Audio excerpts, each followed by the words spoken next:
heavy in the sky, a luminous silver eye gazing down upon the secluded clearing deep within Black Hollow Forest. The trees stood like silent sentinels, their branches tangled as if whispering secrets among themselves. A bonfire crackled at the centre of the grove, its flames licking upward, casting flickering shadows against the surrounding darkness. Around the fire stood the members of the Full Moon Society, a gathering of outcasts who met once a month beneath the light of the full moon.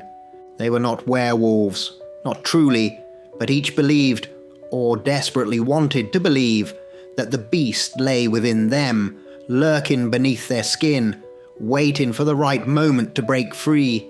They donned shredded clothes, smeared their faces with dirt, and howled into the night, seeking solace in the illusion they had built for themselves. This night, like all others, was an escape, a momentary shedding of the cruel reality that bound them in their everyday lives. Among them stood 4 figures, each with their own burden, each with their own story. 1.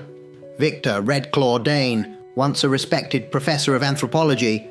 Victor had lost everything after his obsession with ancient werewolf folklore spiraled into madness.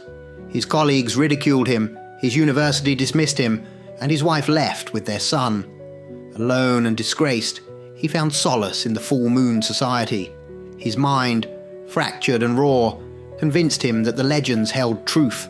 He had begun scratching at his own arms, believing his claws were just beneath the surface, waiting to emerge. He spoke in low growls, his once eloquent voice reduced to guttural tones, and though the others humoured him, they could see the pain behind his amber eyes. 2. Celeste Luna Halloway. Celeste had spent most of her life on the fringes of society, abandoned as a child, shuffled through foster homes, never quite belonging anywhere. She claimed to have been bitten by a wolf during a childhood camping trip, a wound that never quite healed in her mind. She swore she felt the transformation each full moon, a fire in her bones, a hunger in her belly. She was the heart of the group, the one who convinced others that they were not broken, but chosen. But when the moon waned and the act faded, she was just another lost soul, clinging to a fantasy that made the loneliness more bearable. 3. Daniel Fang Mercer. A former soldier haunted by war, Daniel struggled with the ghosts of his past. The battlefield had taken pieces of him, both physically and mentally. The society gave him something war never could: control. Here, he was not a broken veteran. He was a predator, powerful and unshackled. He painted his face with streaks of blood from raw meat, his hands always twitching as if remembering the recoil of a rifle. He was the most dangerous of them all, not because he believed in the beast within, but because he wanted it to be real. He needed it to be real. 4. Evelyn Silver Eyes Moore.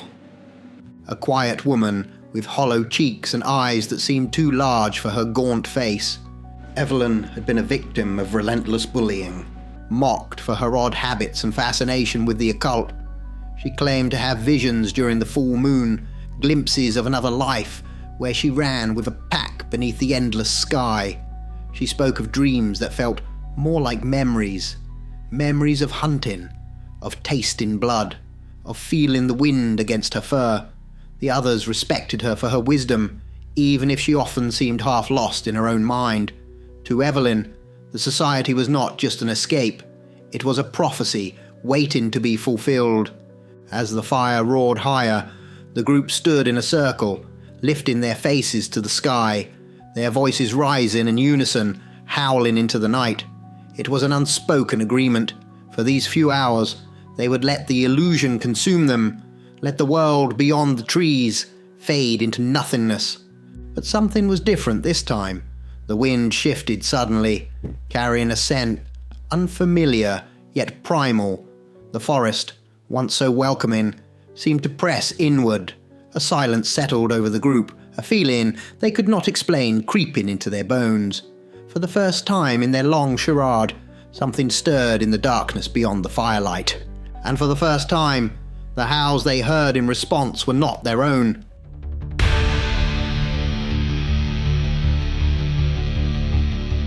The fire had burned low, its embers glowing faintly in the chill of the night air. The echoes of their howls had long faded, swallowed by the vast emptiness of the forest. One by one, the members of the Full Moon Society realized what they had known deep down all along. Nothing had happened. The change had not come. The beast within remained caged, silent, indifferent to their cries. Celeste, ever the believer, wiped soot from her hands and gave them all a hopeful smile. "It wasn't the right time," she whispered, her voice carrying the same conviction it always did. "Next month, the moon will call us then."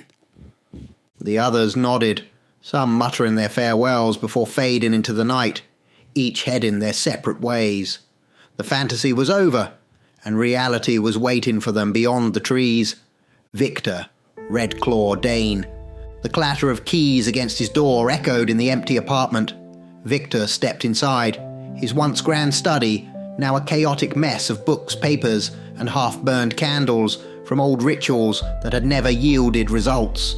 The walls were lined with notes about lycanthropy, folklore, and the scientific impossibility of transformation. Yet he still believed. He sighed, pulling off his tattered coat, revealing the patched elbows of his once professional blazer. The life of a scholar had abandoned him long ago. Now he spent his days in a local bookstore, forced to endure the pitying stares of former students who came in to browse. Some recognized him and asked if he was okay, while others whispered behind his back, mocking the once great Professor Dane who had traded academia for madness. He ran his fingers over his arms, pressing at the skin, willing the claws to emerge.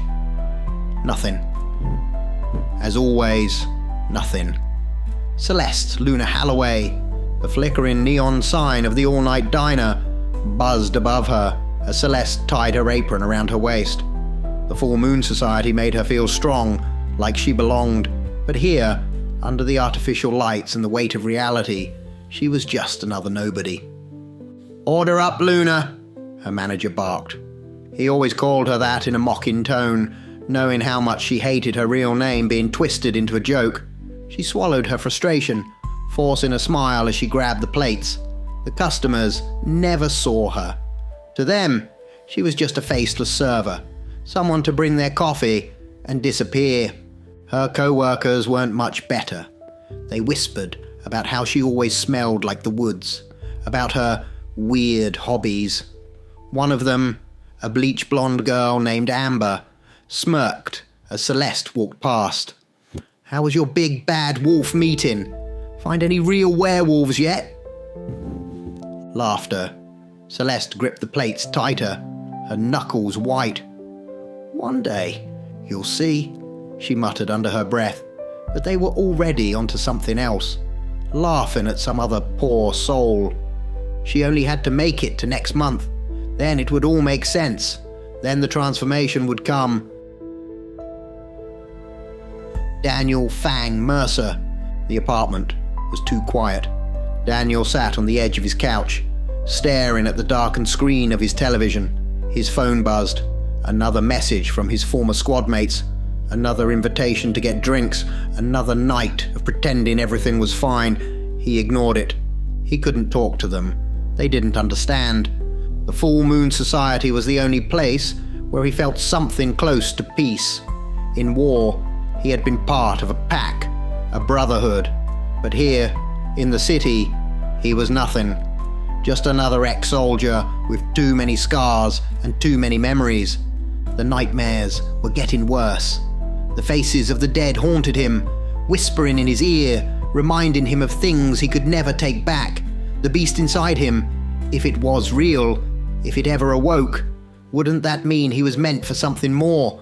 That all the killing, all the pain, had a purpose? But the moon had not answered him, not tonight. He clenched his fists, his body trembling. "Next month," he whispered. "Next month, I'll be free." Evelyn Silver Eyes Moore, Evelyn sat in her grandmother's house, the only place that still felt safe. The old woman barely noticed her, lost in the haze of age and medication. "Why don't you ever bring friends home?" her grandmother asked, her voice weak. "You used to have friends, didn't you?"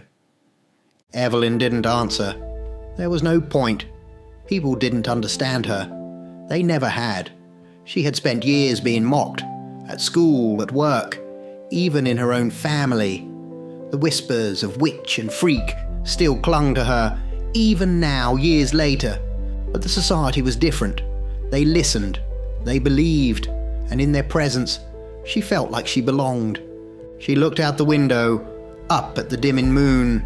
If she had been born in another time, another place, she would have been a seer, a priestess, a huntress. But in this world, she was nothing. "Next month," she whispered to the shadows. "The moon will awaken me next month." They all waited. They all endured. The full moon society was all they had. It was the only thing holding them together, the only thing that kept them from collapsing beneath the weight of their miserable, broken lives. Next month, they told themselves. The next full moon, that would be the one. It had to be.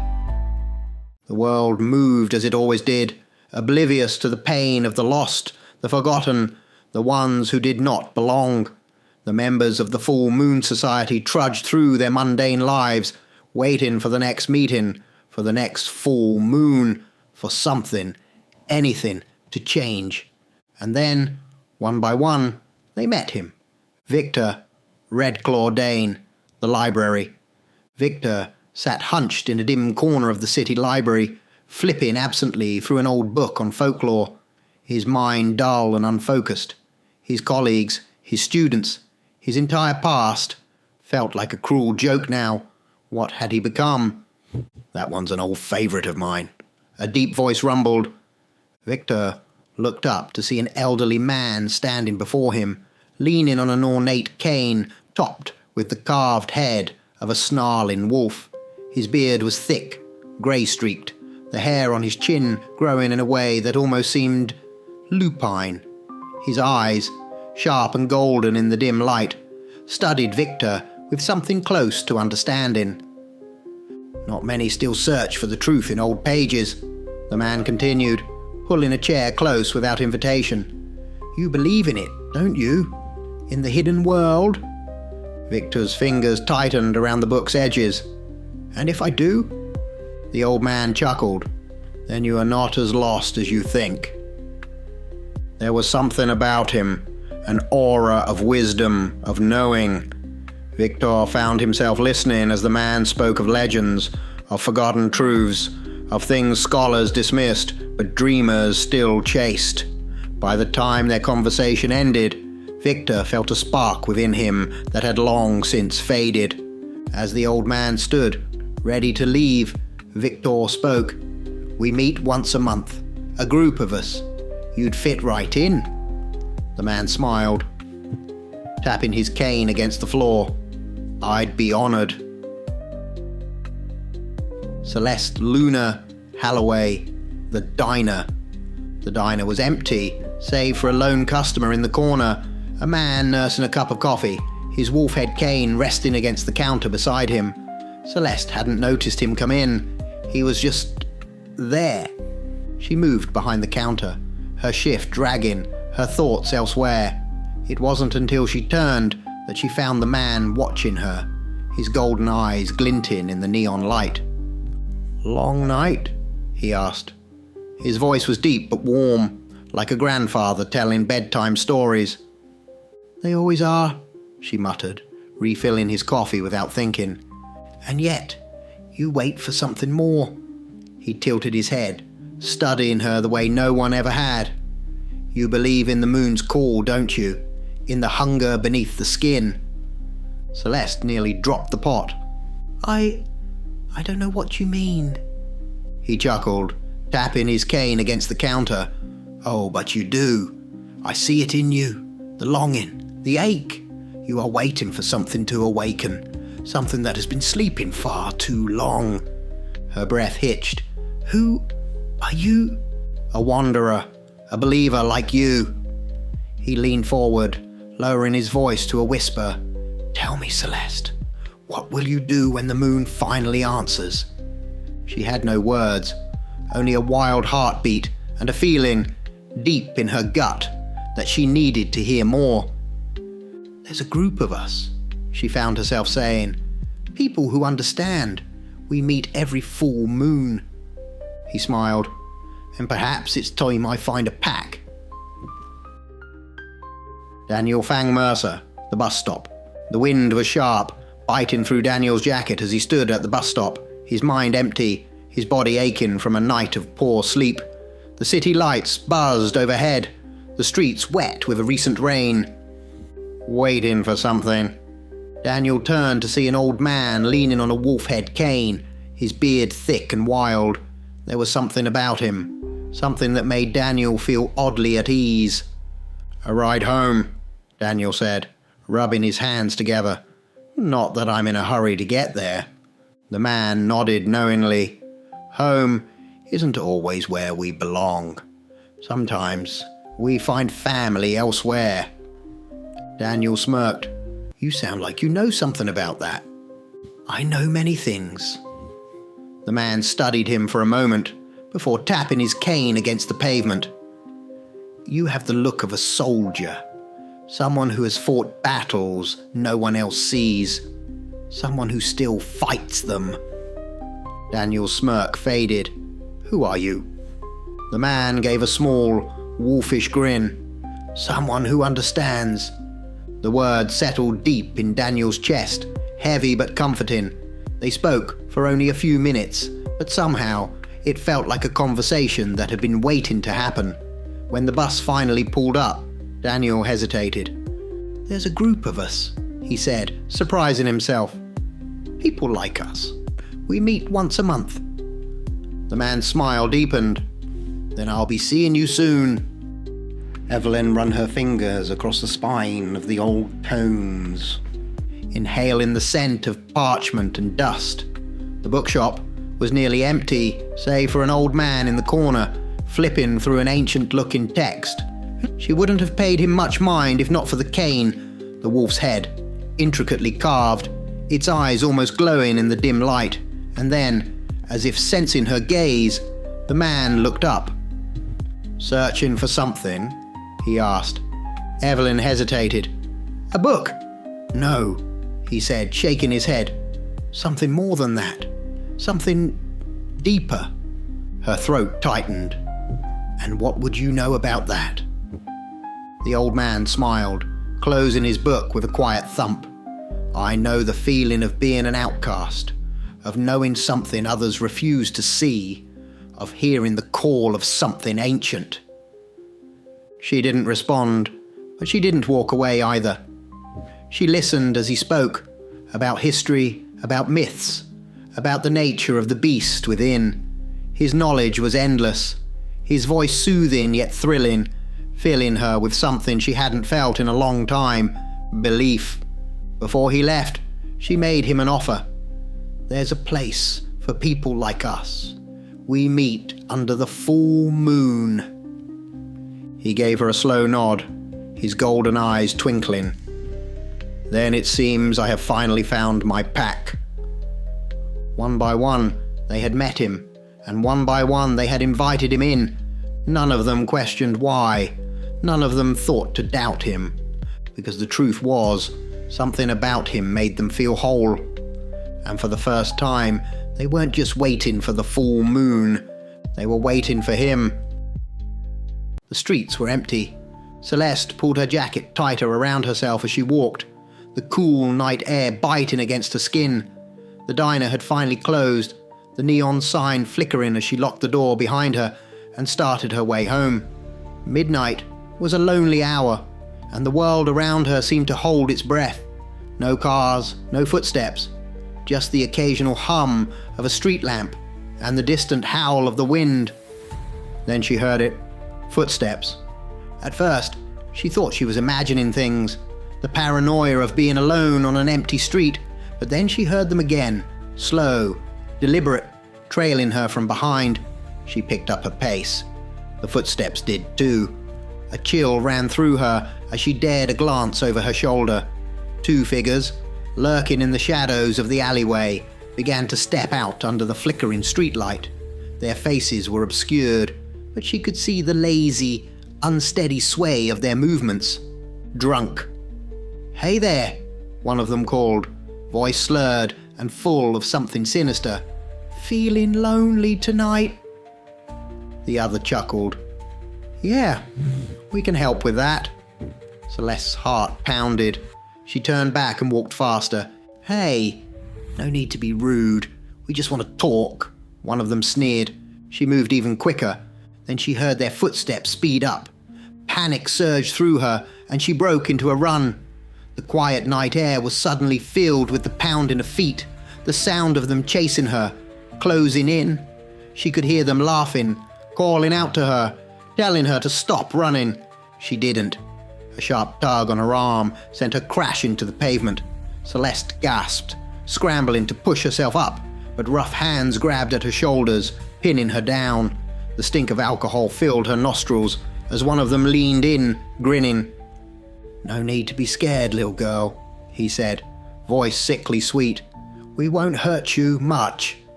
The other grabbed at her jacket, pulling it open. "Just relax." Celeste's mind screamed. She kicked and thrashed, but they were stronger. "Please," she pleaded with the night, with the moon, with the beast she so desperately believed in. She prayed to the wolf. And the wolf answered. A blur of motion, a rush of wind, a deep, guttural growl. Then the weight of the men was gone. She gasped, rolling onto her side, watching in disbelief as the two figures were sent flying backward, as if struck by an unseen force. They hit the brick wall hard, their bodies crumpling to the ground before scrambling to their feet in sheer terror. A shadow moved in the dim alley, something too fast, too fluid to be human. The two men let out screams that barely sounded human, backing away, eyes wide with horror. "Run!" one of them shrieked, voice cracking. "Run!" They turned and bolted, stumbling over each other in their desperation to escape. Celeste lay frozen on the ground, breath ragged, heart hammering against her ribs. And then, just before the world tilted into darkness, she saw it. A figure, standing at the edge of the alley. Not a man, not a beast, a wolf. Its eyes glowed, golden and ancient. Watching her with something that felt almost like recognition. Then everything faded to black. She awoke to the beeping of a heart monitor. The hospital room was dim, the sterile smell of antiseptic filling her nose. A dull ache pulsed at her temple, and when she reached up, she felt the rough texture of a bandage against her skin. A nurse walked in, glancing at her chart. "Good to see you awake. You took a nasty bump." Celeste swallowed, her throat dry. What happened?" The nurse gave her a reassuring smile. "A man brought you in. Said he found you unconscious in the alley. Then he left before we could get his name." Celeste's breath caught. She turned her head slowly toward the window, where the night still lingered. The full moon hung high, bathing the city in silver light. She didn't need to ask who had saved her. She already knew. The wolf was real. Daniel sat in the dim glow of his small apartment, a half-empty bottle of whiskey on the table beside him. The room was quiet, except for the distant hum of the city beyond the window. But inside his head, it was anything but silent. The war had never ended for him. The ghosts of fallen brothers whispered in his ears, their voices blending into the static of memories he wished he could erase. Tonight was the night he would finally silence them. His hands were steady as he reached for the lockbox in the cupboard. The weight of the gun in his palm was familiar, a comfort he had held too many times before. He exhaled, pressing the barrel to his temple, closing his eyes. Then he heard it. A voice, deep, resonant, ancient. Not yet. His eyes snapped open, heart hammering. The room was the same, empty, still, except for one thing. In the farthest corner, just beyond the reach of the light, a pair of golden eyes watched him. They did not blink. They did not move. They simply held him there, as if rooting him to existence. "You are stronger than this." His breath came ragged, his pulse wild. The gun felt heavier now, as though something unseen pressed against his hand, forcing him to lower it. He couldn't look away from the eyes. They were not human. They were something else, something knowing. And then, just as suddenly as they had appeared, they were gone. The dark corner was just a corner again. The gun slipped from his fingers, clattering to the floor. He was still alive, and for the first time in years, he didn't feel completely alone. Victor walked the city streets in a daze, the cold air biting through his thin coat. The meeting with the stranger at the library had stirred something in him, but doubt still gnawed at his mind. He had dedicated his life to studying myths, but deep down, he had never been certain if any of it was real. Tonight, he needed answers. His thoughts were so heavy, he barely noticed the traffic light had changed. The blaring of a horn snapped him back to reality. Headlights. The car was too close. There was no time to move. A force, strong, unseen, gripped him by the back of his coat and yanked him backward onto the sidewalk, just as the vehicle roared past. The rush of wind sent his papers flying, but he was alive. He twisted around, heart racing, expecting to see someone, anyone, who had pulled him to safety. There was no one, only the distant outline of an alleyway, and in its depths, two golden eyes stared at him, gleaming in the darkness. Victor swallowed hard, his mind racing. He had spent years searching for proof that the legends were real. He had just found it. Evelyn walked home, her arms wrapped around herself, bracing against the cold. The night was quiet, but her mind was loud, replaying words that had been carved into her since childhood. Freak, witch, weirdo. The names they had called her in school never truly faded. Even now, even as an adult, she still felt the weight of them. It wasn't just strangers either. Her ex-boyfriend had been the worst. He had called her crazy, mocked her beliefs, twisted her love of the old stories into something shameful. He had drained her confidence, stripped her bare, until she barely recognized herself. And now, after months of silence, he was back. The messages had started small. Apologies, regrets, things she had wanted to hear years ago. But then they became darker, angry, threatening.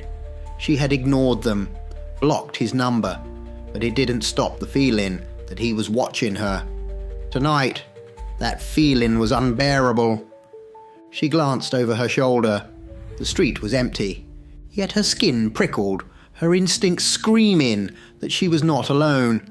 A shadow moved ahead, a figure leaning against a lamppost. Her stomach twisted as she recognized him.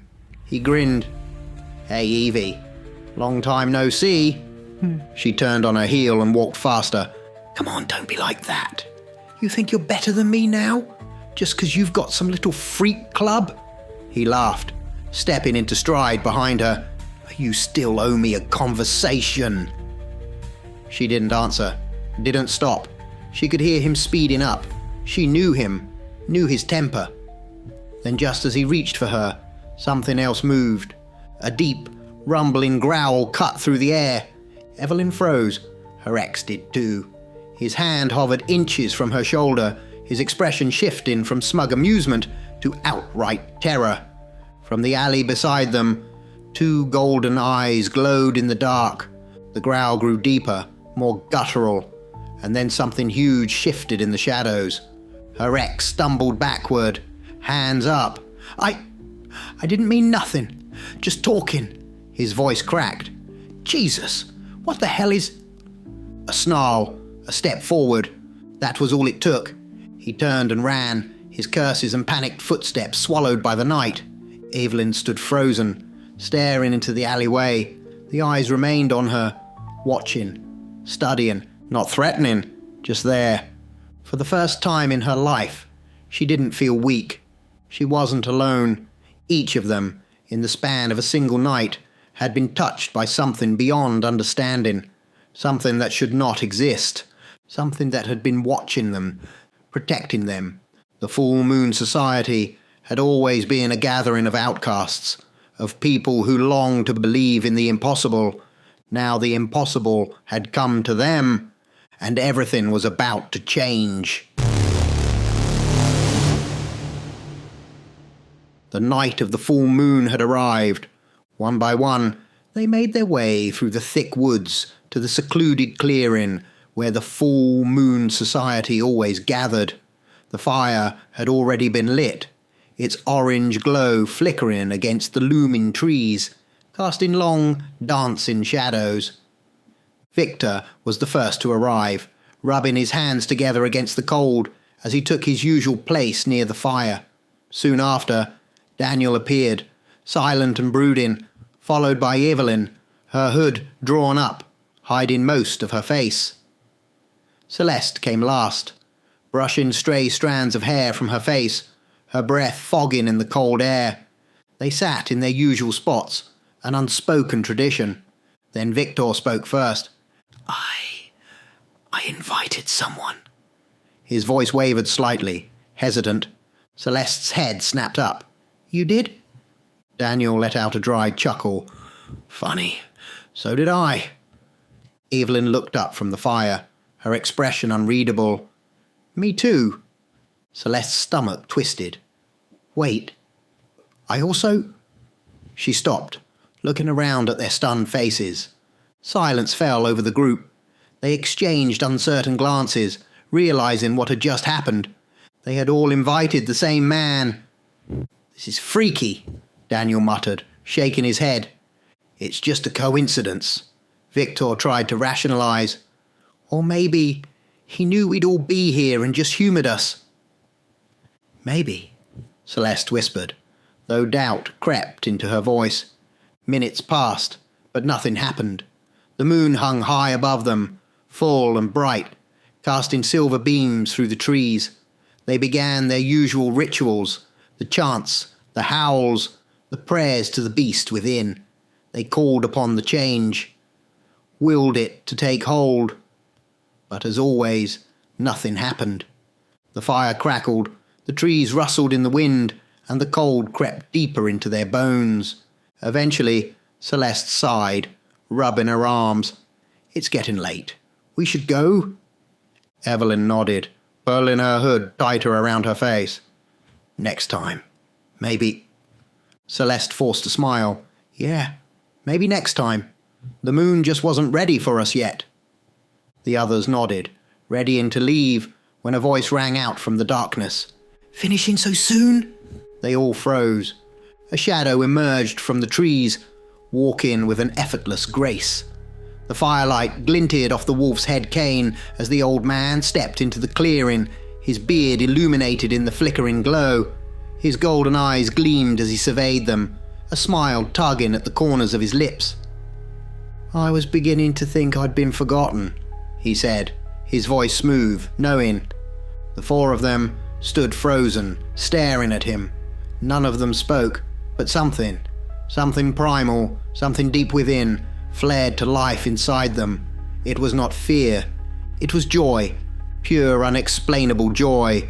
The feeling was foreign, like a long-lost part of themselves had returned.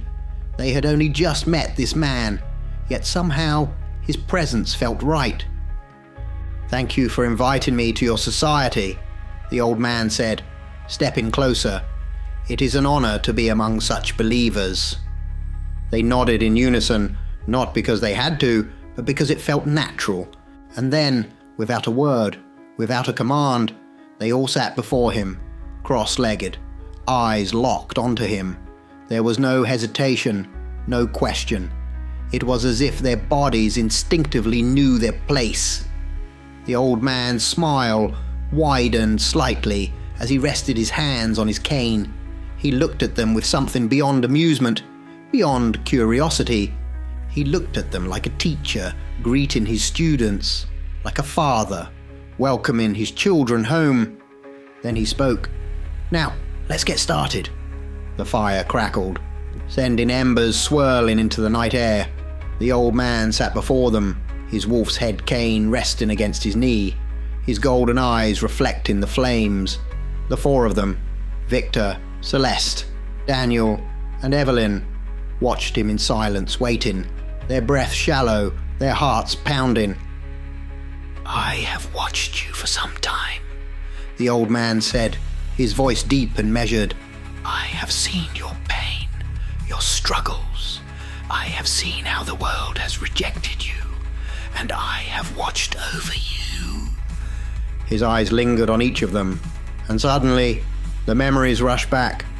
The force that pulled Victor back from the speeding car, the glowing eyes that stopped Daniel from pulling the trigger, the shadow that sent Evelyn's tormentor fleeing in terror, the blur of motion that saved Celeste in the alley.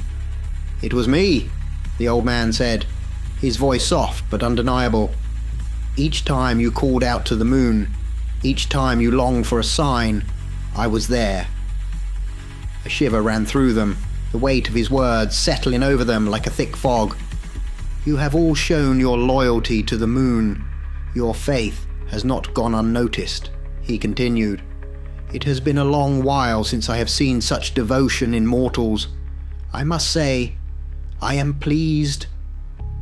His lips curled into a slight smile, but it was unreadable, somewhere between satisfaction and something far older, something beyond their understanding. Then his expression darkened. "Now, it is time for the ultimate choice." The fire burned hotter. The air around them grew thick, charged with unseen energy. "I offer you the chance to join me in nature, beyond this world, beyond this realm, but only 3 of you may come with me. 1 of you must remain behind, to continue here, to live among the mortals." A stunned silence filled the clearing. Victor was the first to react. He slowly knelt, bowing his head deeply, his hands pressing against the cold earth. "I know you," he whispered, his voice shaking. "I have read of you, studied the old ways. I have chased your legend my whole life." The old man's eyes flickered. He lifted his chin slightly. "Do not bow. Nature bows before no one. It simply is." Victor swallowed hard and nodded, rising to his feet. The old man looked over them again. "What say you?" "Victor, the devoted scholar." Victor's hands trembled as he spoke. "I do not belong here. I have never belonged here." His voice was raw, thick with emotion. "I was a man of knowledge once, a man of reason, but that world cast me out the moment I spoke of the truth. They called me mad. They took everything from me. But I know there is more. I have always known. If you will have me, I will go with you." Celeste, the dreamer. Celeste wiped at her eyes, shaking her head. "I have spent my entire life feeling like I was waiting for something, like the world was unfinished, like I wasn't meant to be here. The full moon society was all I had, but even then, it wasn't enough. I don't want to wait anymore. I want to be where I belong. I will go with you." "Daniel, the broken soldier." Daniel exhaled through his nose, jaw tight. "This world..." He clenched his fists, then relaxed them. "It was never meant for people like me. I was made for war. The fight is all I've ever known, and now, without it, I am nothing. I thought death would be my way out. But if there is another way, if there is purpose beyond this place, then I will take it. I will go with you." "Evelyn, the survivor." Evelyn's breath hitched. She looked at the others, at the conviction in their eyes, at the certainty in their voices. Then she looked at the fire, at the flickering flames licking the cold air. "I thought I wanted to leave this world," she admitted. "I thought I was done with it. The cruelty, the loneliness, the feeling of never quite belonging." She closed her eyes for a moment. "But someone once told me that nature does not bow to anyone, that it simply is And I think maybe I'm still finding what I am. Maybe I still have something left to do here." The old man nodded slowly, as if he had known all along what their choices would be. "So it shall be," he said. The fire roared, and the night held its breath. Something ancient stirred in the wind. The choice had been made. The fire flared, its flames stretching higher, as if in reverence. The air around them thickened, charged with something ancient, something beyond their comprehension. The old man, Lysanor, exhaled, his golden eyes glowing brighter, their intensity almost unbearable. His body shifted, the very air around him warping as his form began to change. His flesh stretched, his bones cracked, his frame expanded. What had once been the body of a man was now something else, something divine. His hands became clawed, his spine elongated, his entire form towering over them like a being forged from the very essence of the moon itself. Dark fur rippled along his shoulders, his face lengthening into a powerful lupine snout. But this was no ordinary werewolf. This was Lysanor, the god of the lycan, hidden in human form, now revealed in all his immortal splendor. The sheer presence of him was overwhelming. Victor, Celeste, Daniel, and Evelyn could feel it in their bones. The call of the wild, the pulse of the moon, the raw force of nature itself. Lysanor's voice, now deeper, richer, resounded through the clearing. "I will take 3 with me, to live in my realm of peace. You will run with my pack. You will aid nature's call of the wolf. You will protect my realm, and in doing so, you will become lycan, not cursed, but blessed." The chosen 3, Victor, Celeste, and Daniel, stepped forward, their hearts racing, their bodies trembling, but not with fear, with purpose. Lysanor turned his gaze to Evelyn, his expression unreadable. "You will remain here," he said, his voice firm yet not unkind. "At the call of each moon, you shall transform. You shall know the form you have sought all your life, but your path is different from theirs." Evelyn's breath hitched. "Why?" she whispered. "Why am I the one who stays?" Lysanor studied her for a moment before speaking. "Because you are balance. The others sought escape, sought belonging. But you, Evelyn, you see the world for what it is. You understand its fragility, its need for harmony, and while my realm is one of peace, this world still needs those who walk between light and shadow. You will hold balance here, just as I hold balance in my domain." She swallowed hard, the weight of his words settling into her very soul. A shimmering portal formed behind Lysanor, swirling with light and shadow, a gateway to a world unknown. The 3 chosen ones stepped forward, each of them looking back at Evelyn for the briefest of moments. There was no sorrow in their eyes, only peace, only joy. They stepped through. Instantly, the transformation took hold. Their human forms melted away, replaced by something more, something greater. Wolves, strong, powerful, magnificent, emerged in their place, their howls blending into the wind, a sound of pure freedom. Evelyn felt it, their joy, their exhilaration. It washed over her, through her, and for the first time in her life, she felt something she had never truly known. Peace. A single tear slid down her cheek, not from sadness, but from happiness. Her only friends had finally found where they belonged. The portal shimmered once more, then closed. Lysanor turned to Evelyn, his golden eyes softer now, less imposing. "Your time will come," he told her. "One day, I will call on you to enter my realm, but until then, you will walk this world as its guardian. Others like you exist, scattered across the earth. In time, they will seek you out, drawn to your presence. You will not be alone forever." She nodded slowly, the truth of his words settling deep inside her.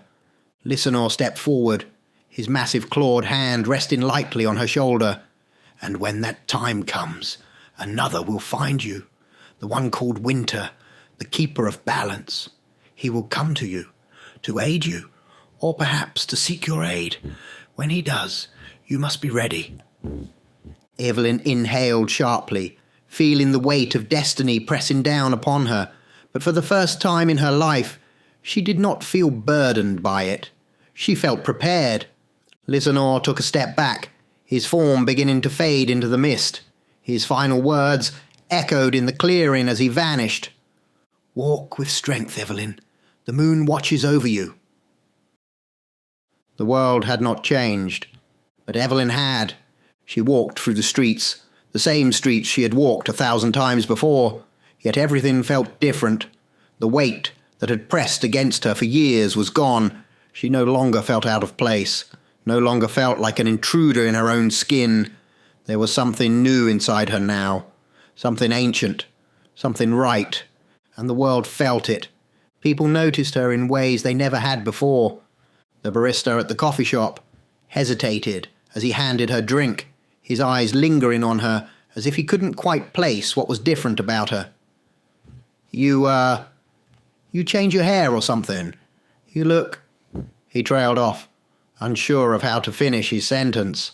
Evelyn only smiled, took her coffee, and walked away. At work, the usual whispers, the usual quiet judgments had faded. There was no more laughter behind her back, no sideways glances. When she spoke, people listened. When she walked into a room, conversations quieted for a moment, as if everyone could sense something about her had shifted. They didn't know what it was, but they knew. Even her reflection in the mirror had changed. It was still her. Same features, same eyes, but there was a sharpness to them now, a glint of something primal just beneath the surface. For the first time in her life, she didn't flinch from her own gaze. The night of the full moon, the clearing was silent. The fire pit, untouched. The trees loomed tall, stretching towards the sky like ancient sentinels. Evelyn stood alone, the wind whispering through the leaves, carrying the scents of the forest, the sounds of the night. She had come out of habit, even though she knew the others were gone, even though she knew the full moon society no longer existed as it once had. She had to be here, because tonight was different. The moon had not yet risen, but she felt it approaching, felt the shift in the air, the pull in her very bones. She closed her eyes. Then a soft glow touched the treetops. The first silver sliver of the moon crested the horizon. Evelyn inhaled sharply. The change began. Her breath came faster. Her heart pounded like a drum. Her skin tingled. Her fingers flexed. Her nails lengthening ever so slightly. The world sharpened. Sounds, scents, everything becoming more vivid.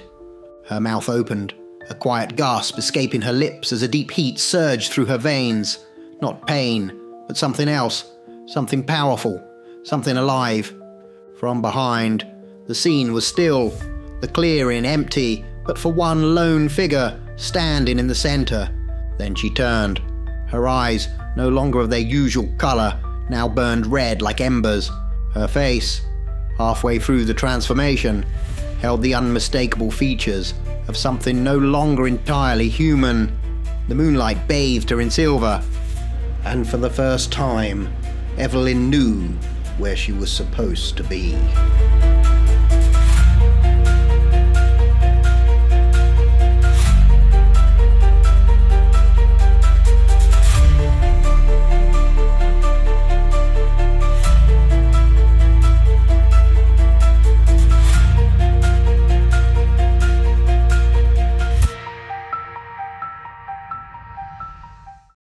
Full Moon Society, Part 2. Promise of the Moon. The old house creaked under the weight of time. The wind outside howled against the shutters, whispering through the cracks of the wooden frame. Evelyn's grandmother, Margaret Moore, sat in her favourite chair, a heavy knitted blanket draped over her lap. The clock on the wall ticked steadily, the only sound breaking the quiet solitude of the dimly lit living room. Then a knock at the door. Margaret frowned. Visitors were rare, especially in the evening. She reached for her cane, pushing herself up with slow, careful movements. Another knock, more insistent this time.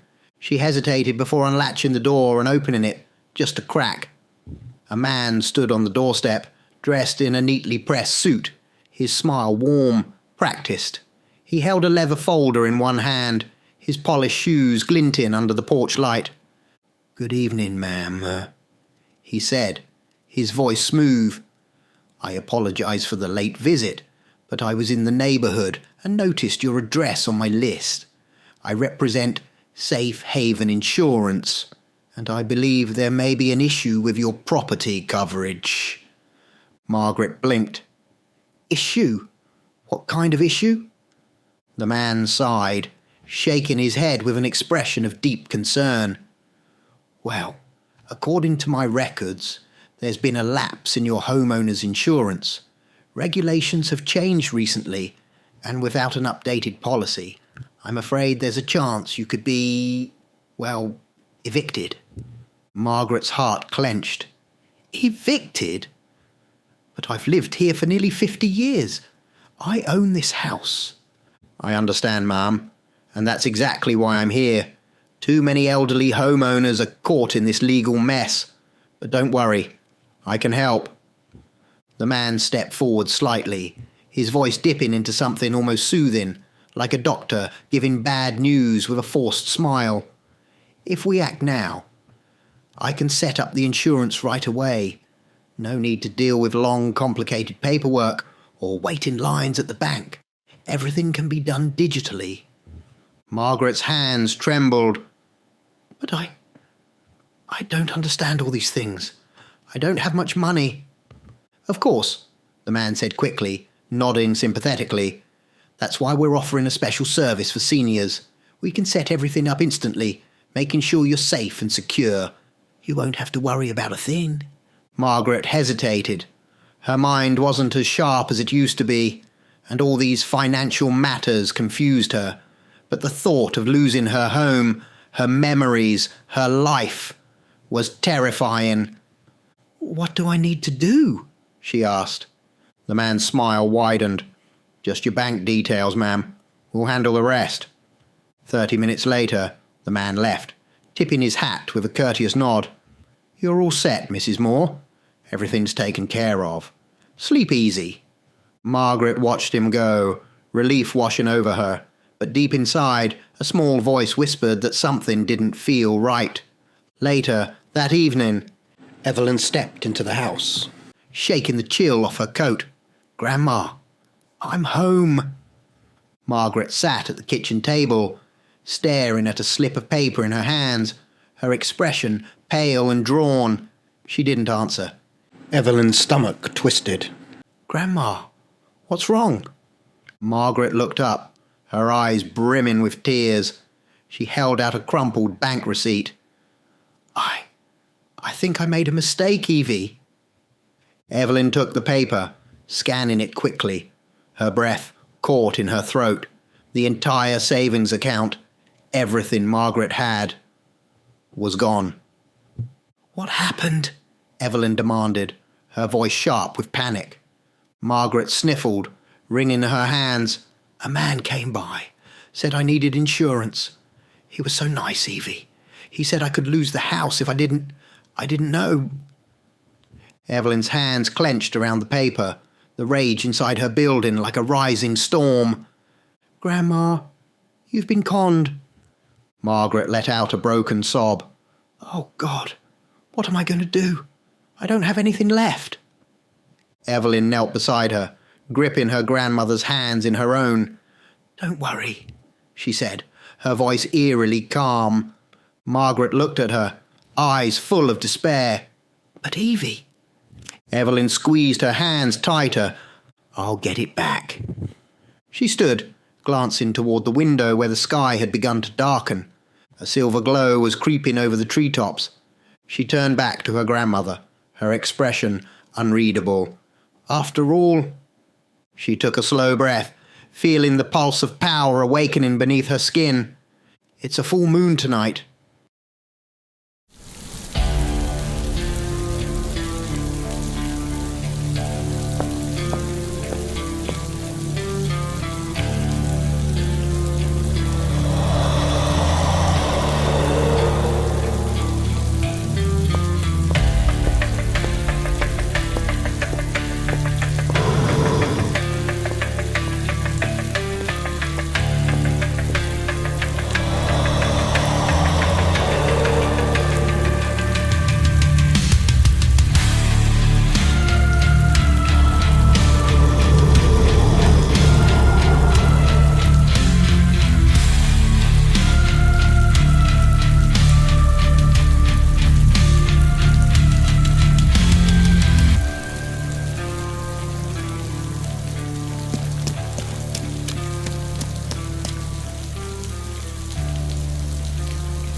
The streets were empty. Rain poured from the heavens, turned the cracked pavement into a shimmering, distorted mirror of the neon lights that flickered above. The city was alive with noise, the distant hum of traffic, the occasional blare of a horn. But here, in the back alleys, where shadows stretched long and deep, there was only the sound of water splashing beneath hurried footsteps. The conman, Daniel Reese, walked with a satisfied smirk, his coat pulled tight around him. The night had been good to him. Another easy score, another gullible old fool. People are so damn easy to fool. He patted the inside of his coat, where the thick wad of stolen bills sat snugly in his pocket. This would keep him comfortable for a while. He'd move on to another town soon, find another mark. That was the way he worked. Then he saw it. A shadow, flickering just at the edge of the alleyway, too large to be a stray dog, too fluid to be a person. He stopped walking, glancing over his shoulder. Nothing, just the rain slashing against the pavement. He exhaled sharply. Get a grip, man. He kept walking. Another shadow, this time ahead of him. His gut tightened. A trick of the light. That's all it was. Then came the sound. A low, guttural growl. His breath hitched. His feet stumbled to a halt. He turned his head slowly, sweat mixing with the rain dripping from his brow. Nothing. Yet the feeling in his gut screamed at him to run. Another shadow shifted. Another growl. Closer this time. Then he saw it. Something inhuman. Something monstrous. The outline of a wolf. No, not a wolf, a werewolf. Standing at the far end of the alley, its eyes glowing like embers through the sheets of rain. His heart slammed against his ribs. Then the beast moved. Daniel didn't think. He ran. His feet pounded against the soaked pavement, water splashing in every direction as he sprinted through the darkened streets. The rain blurred his vision, but he didn't dare stop. His breath came in ragged gasps, his lungs burning, and all the while he felt it. The beast was behind him, close, so close he swore he could feel its breath against his neck, but every time he turned his head, nothing, just darkness. His legs ached, his pulse thundered. He needed safety. A building up ahead, a hotel. The lights were on. He pushed forward, his hand shaking as he reached for the handle. The door swung open, and he stumbled inside. Warmth, light. The sounds of people murmuring, the clinking of glasses at the hotel bar. The rain-soaked city felt a world away. For a moment, he just stood there, panting, dripping water onto the polished tile floor. People were looking at him, some in amusement, others in mild concern. He swallowed hard, forced himself to laugh. "Damn storm," he muttered, shaking his head as if that explained everything. Then, as he stepped forward, someone brushed past him. A woman. He barely saw her face beneath the hood she wore, but he caught the flash of pale skin, the glint of sharp eyes. As she passed him, she whispered, her voice barely audible, but cutting through him like a blade. "Give back the money you stole, or tomorrow night the beast will not stop." Daniel froze. His stomach turned to ice. He spun around, his mouth half open to speak, but the woman was already walking away, disappearing into the dim light of the hotel lobby. He was left standing there, breathless, shaking, and for the first time in his life, afraid. The morning sun streamed through the kitchen window, bathing the small home in warm light. Evelyn sat at the worn wooden table, sipping tea as her grandmother beamed, her hands trembling with joy. "It just came back," Margaret said, shaking her head in disbelief. "Every penny. The bank sent me a message this morning. It's all there." Evelyn set her cup down, her lips curling into a satisfied smile. "That's wonderful, Grandma." Margaret exhaled, relief washing over her. "I don't know how it happened, but it's a miracle. Whoever that man was, I hope he learned his lesson." Evelyn laughed softly. "Oh, I think he did." The two women shared a moment of quiet joy, their burdens lifted. Meanwhile, Daniel Reese wiped sweat from his forehead as he stood before the large wooden desk in his boss's dimly lit office. The room smelled of expensive leather and cigar smoke, the air heavy with tension. "You what?" the man behind the desk asked, his voice dangerously calm. "I sent it back," Daniel repeated, shifting uncomfortably. "All of it." His boss, a man known only as Carter, leaned forward, his fingers steepled, his sharp calculating eyes locked onto Daniel's. "You're telling me you voluntarily returned thousands of dollars? Just like that?" Daniel swallowed hard. "Look, I know how this sounds, but something happened last night. I was followed. I felt something chasing me. A beast, a werewolf." Carter's expression remained unreadable. Daniel ran a hand through his hair, frustration creeping into his voice. "I know it sounds crazy, but I swear it was real. I don't know what the hell it was, but it was there. And then, at the hotel, this girl, she just walks by and says, 'Give it back, or the beast won't stop.' And I believed her. I don't know why, but I did. So I sent it all back." Silence hung heavy between them. Then Carter stood, his movements slow and deliberate. "Give me every con you returned yesterday." Daniel blinked. "What? Why?" Carter's expression darkened. "If you have found one, we need to know where it is." Daniel hesitated. "Found what?" Carter didn't answer. He simply turned, walking toward a locked cabinet in the corner of the room. His fingers ran over the smooth surface before resting on the key hanging around his neck. Daniel stepped back, suddenly uneasy. "Boss, what the hell is going on?" Carter didn't look at him as he spoke. "You wouldn't understand."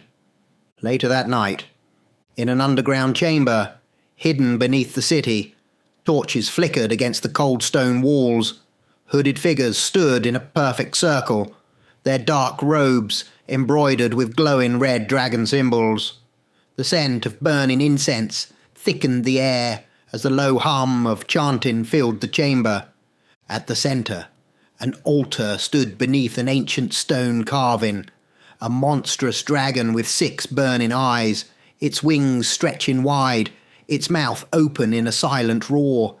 The lead figure, draped in black and crimson robes, raised his arms, his voice rising above the chants. "The time is near. Soon she will return." The crowd erupted into fevered whispers. "She is coming. The prophecy will be fulfilled." The leader continued, his voice trembling with reverence. "And when she does, we shall stand by her side. For only she has the power to summon Kraedoth, the Devourer of the Vale." The chanting rose to a frenzied pitch. The ground seemed to tremble beneath their feet. The torches flickered violently, as if something unseen had stirred. At the edge of the chamber, Carter stepped forward. He moved with purpose, his robe flowing behind him as he approached the altar. He bent close to the leader, whispering something only he could hear. The leader turned his hooded head, golden eyes glinting beneath the shadow of his cowl. He was silent for a long moment before he finally spoke. "Good," he murmured. "We will need one for the sacrifice." Carter nodded, stepping back into the shadows as the chanting resumed, louder, wilder, as if something ancient was listening. Is mine, there's no better time. You'll not die, won't you rest your eyes? Neighbors on a nosy streak, no more secret dinners left. Chain you down to save your seat. Final act forgiven be. Is mine, there's no better time. You'll not die, watching close your eyes. Promise you'll care for me the way I was owed. No one was ever true, not you.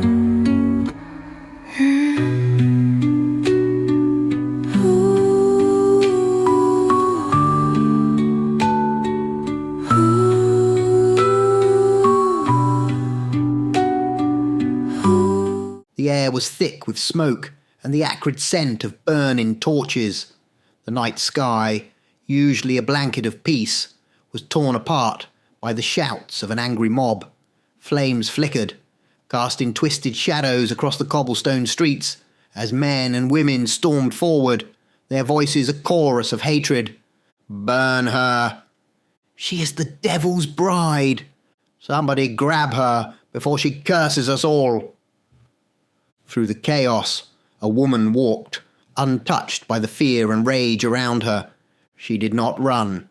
She did not tremble. She simply moved forward, her long, dark blonde hair flowing behind her like silk, spun from the moon itself.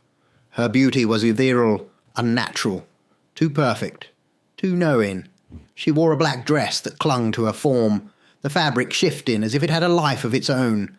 Her piercing emerald eyes shimmered with amusement as she glanced over her shoulder at the frenzied mob. "Fools," she whispered. A man lunged at her, his hands reaching for her arms. The moment his fingers brushed against her skin, his body convulsed, and he was flung backward as if struck by an unseen force. He hit the ground with a sickening thud, unmoving. The crowd hesitated. The torches flickered violently, though no wind stirred the air.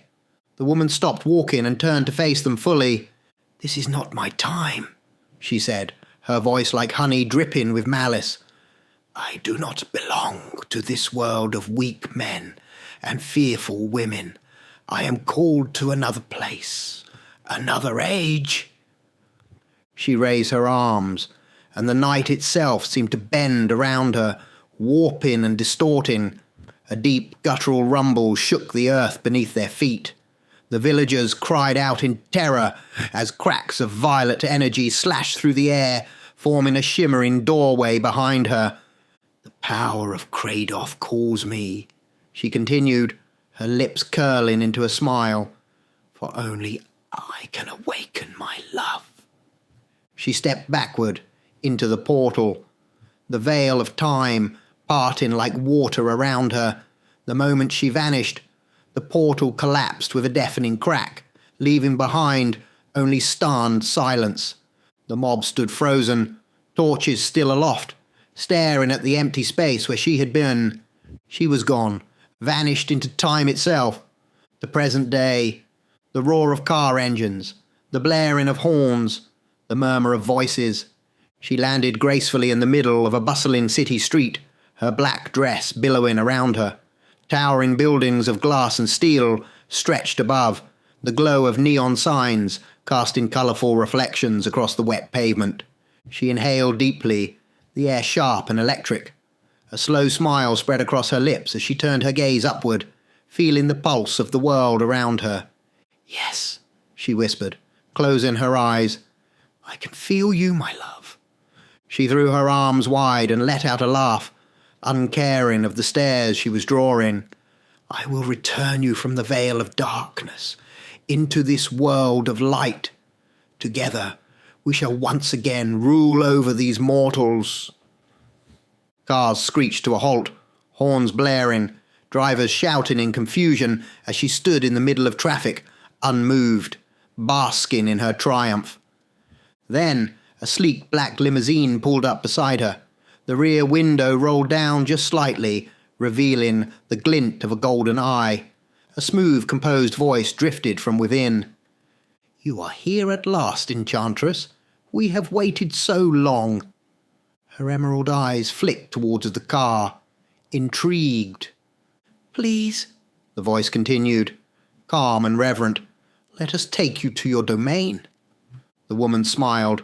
With a final glance at the chaotic world around her, she stepped towards the car, the sound of her heels clicking against the pavement. The door swung open silently, and she slid into the luxurious interior. As the limo pulled away, disappearing into the night, a storm brewed on the horizon. Something ancient had returned, and the world was about to tremble beneath her feet. Deep beneath the city, in a cavernous underground sanctum, torches burned with an eerie crimson glow. The air was thick with incense, the scent of smouldering herbs mixing with the weight of whispered prayers. The stone walls, lined with ancient runes, pulsed faintly with an unnatural energy, as if something beyond the veil was listening. At the centre of the room stood Varathis, the Eternal, the enchantress of the Black Veil. Her presence alone demanded absolute reverence. Clad in flowing black robes embroidered with sigils of the ancients, she radiated a power that made even the most devoted of her followers tremble. Around her, the cloaked figures of the cult knelt, their hoods drawn, their eyes cast downward. No one dared to look upon her directly. It was said that to meet her gaze was to see the abyss itself, to lose one's soul to the darkness that had consumed her centuries ago. A hush fell over the sanctum as the strange man from the earlier ceremony stepped forward. He knelt, his head bowed low. "We have found one, my matriarch." His voice, usually unwavering, carried the slightest quiver. "We must wait for the moon to be sure. A follower of Lysanor." A slow smile curled across Varathis' lips, but it was not one of joy. It was something other, something wrong. As the firelight flickered across her face, the illusion of beauty fractured. For a brief moment, the mask of her human form faded, revealing something beneath, something twisted. Her once perfect features darkened, her skin seemed to writhe, as if barely containing the malevolence within. Her emerald eyes blackened, filled with unholy hunger. Even the strange man, her most devoted servant, recoiled, his breath catching in his throat.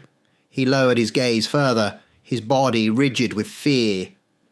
"We need the heart of the beast," Varathis whispered, her voice slithering through the air like a serpent. "To summon my Kraedoth, we must consume the essence of one bound to the moon. Only the fire of the werewolf can tear the veil between worlds." She stepped forward, placing a single, clawed finger beneath the man's chin, forcing him to look up, though he kept his eyes clenched shut. "He has been trapped behind the veil for too long," she murmured, almost lovingly. "His prison weakens. He yearns for freedom, and I yearn to be with him." She released the man, turning toward the altar at the far end of the chamber. The torches dimmed, their light swallowed by the growing darkness. The air turned heavy, thick as tar. The veil between worlds shuddered. A ripple spread through the shadows, And beyond the veil, something stirred. The realm of darkness, beyond the veil. There was no light, no air, no sound, only the abyss. And in the abyss something moved. Massive, curled wings of shadow twitched, sending waves of darkness rippling through the void. A tail, jagged with obsidian scales, coiled and uncoiled restlessly. 6 slitted, molten red eyes blinked open, their glow piercing the nothingness. A deep, monstrous growl vibrated through the realm, low and guttural, shaking the very fabric of existence. Clawed talons flexed, scratching against the prison of shadows that held it bound. The beast was waking. Kraedoth, the devourer of the veil, the dragon of eternal night, stirred. His chains weakened, his prison cracked, and soon, he would be free. Evelyn awoke slowly, the haze of the night still lingering in her mind. The full moon had passed, and she had spent the dark hours roaming the city as a wolf, revelling in the pure freedom of her new existence. She felt alive, more than she ever had as a mere human. The power of the moon still pulsed through her veins, and she smiled, stretching lazily. Her past life, before Lysanor, before her transformation, felt distant now, like a fading dream. She had been lost then, unsure of her place in the world. But now she was more. She was blessed. She was a child of Lysanor. And then the door exploded. A deafening crash shattered her peace as the wooden frame splintered inward. Heavy booted footsteps stormed into the room. Before she could react, rough hands grabbed her, yanking her from the bed. She thrashed, kicking, snarling, but the men were strong, too strong. Dark-clad figures with cold, merciless eyes pinned her arms behind her back. A rag was forced over her mouth, muffling her screams. The world blurred, her vision tunneling into blackness as she felt herself being dragged away. The sanctum below. We have her, my matriarch of darkness. The strange man knelt before the towering form of Varathis the Eternal, his voice filled with reverence. The underground sanctum burned with a dim red glow, the torches casting jagged shadows along the cold stone walls. The scent of blood and incense mixed in the stale air. Varathis smiled, a slow and twisted thing. I must see her at once. The strange man rose and led her through the winding halls of the sanctum, deeper into its belly, where the chosen sacrifice awaited. They entered a dimly lit chamber. In the centre, bound tightly to a stone altar, was Evelyn.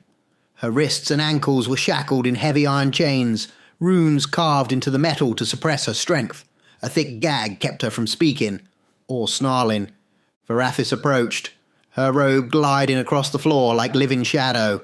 She reached out, her clawed fingers grazing Evelyn's cheek, then trailing down her arm, over her chest, hovering just above her heart. Yes, she whispered, eyes fluttering shut in delight. I can feel it, the beast within her. It is strong. It is perfect to free my love. She turned, eyes blazing with unholy fire. Waste no time. We sacrifice her tonight. Evelyn's eyes widened in terror. She thrashed against her bonds, but it was futile. A sickening feeling coiled in her gut. She had fought before, had escaped from many things, but this was different. This was something ancient, something beyond mortal hands. Her heart pounded as she stared up at the stone ceiling, unable to move, unable to scream, trapped in the darkness, with no one to help her, or so they thought. Far away, in the Alpha's den, a beast stirred. Deep within the secluded mountains, hidden within the depths of a man-made den of stone and steel, Dimitri, the Alpha Prime, lifted his head. He was massive, a true beast of legend, an Alpha in the purest form. Never did he walk as a man, for he had transcended beyond mortal transformations. He was always the wolf, always the predator. His hulking form was layered with thick, dark fur, his massive limbs carved with raw power. Scars lined his muscular body, remnants of battles fought across centuries. His piercing amber eyes burned like molten gold, filled with the wisdom and rage of an ageless warrior. Though he was aligned to the light, darkness still moved through him. He had seen too much, lived too long, fought too many wars to be untouched by it.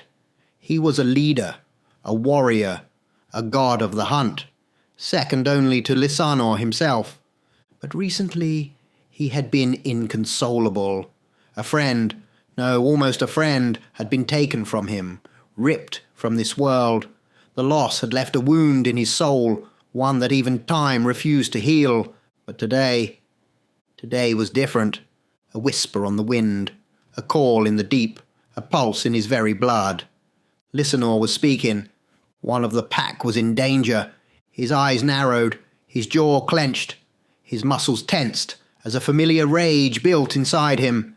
He inhaled deeply, the scent of the one in peril flooding his senses. And then Dimitri roared.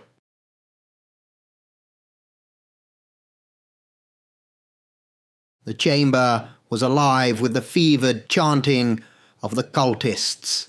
The walls pulsed with an unholy glow, the air thick with incense and the scent of burning herbs that had long been used to commune with the darkness beyond the veil. The torches burned with a sickly green fire, casting eerie shadows upon the stone. Evelyn struggled, thrashing against the iron chains that bound her to the altar.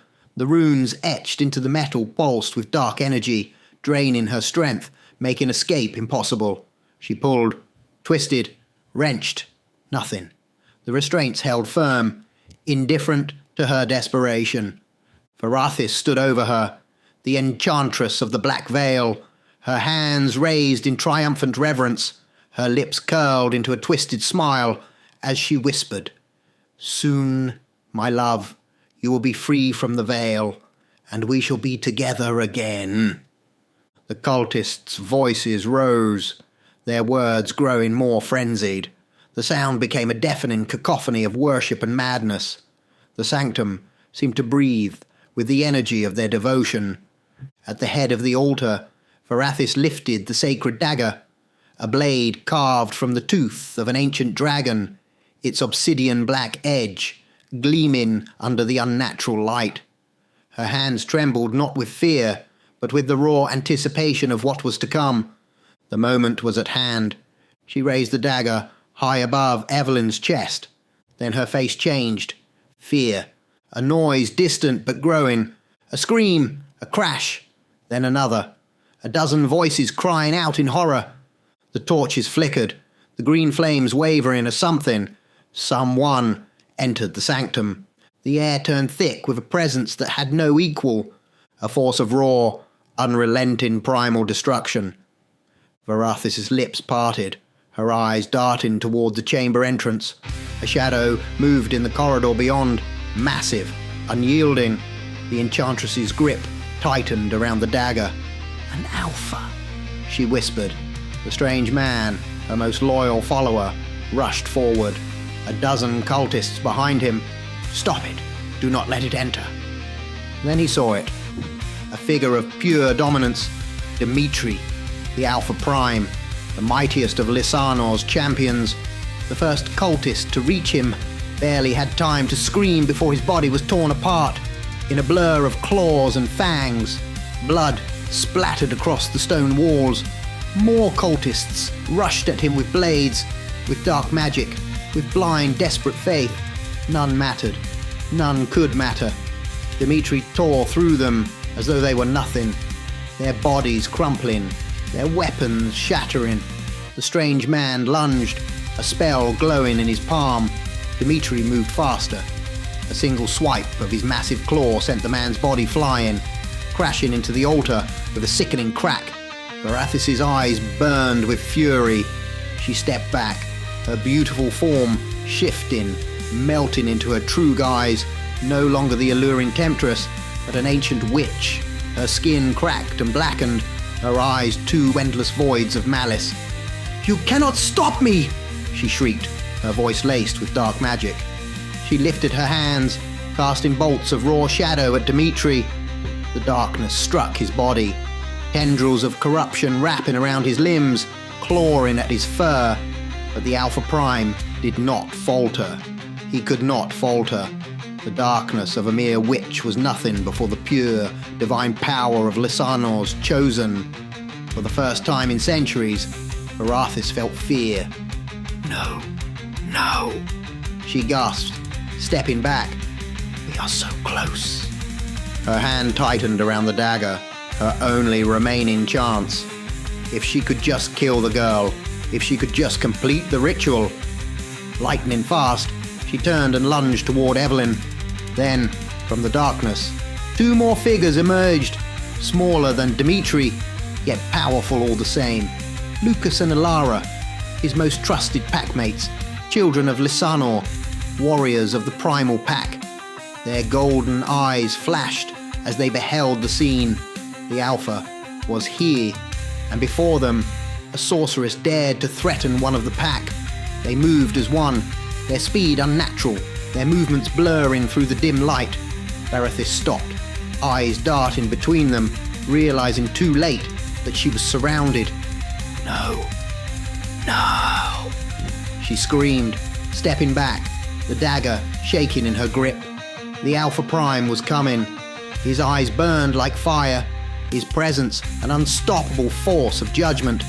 Nothing could stop him now. Lucas and Alara lowered their heads, stepping aside. This was his battle, his kill. Varathis turned, desperation in her eyes. She reached for the veil, for the darkness, for any escape. She had to flee. No, he must be free, she shrieked. And then she was gone. A portal ripped open behind her, a void of swirling black mist consuming her body as she was pulled into the unknown. The sanctum fell silent. The torches flickered weakly, their unnatural flames now nothing more than dying embers. Dimitri stood at the altar, his massive form heaving with breath. She had escaped.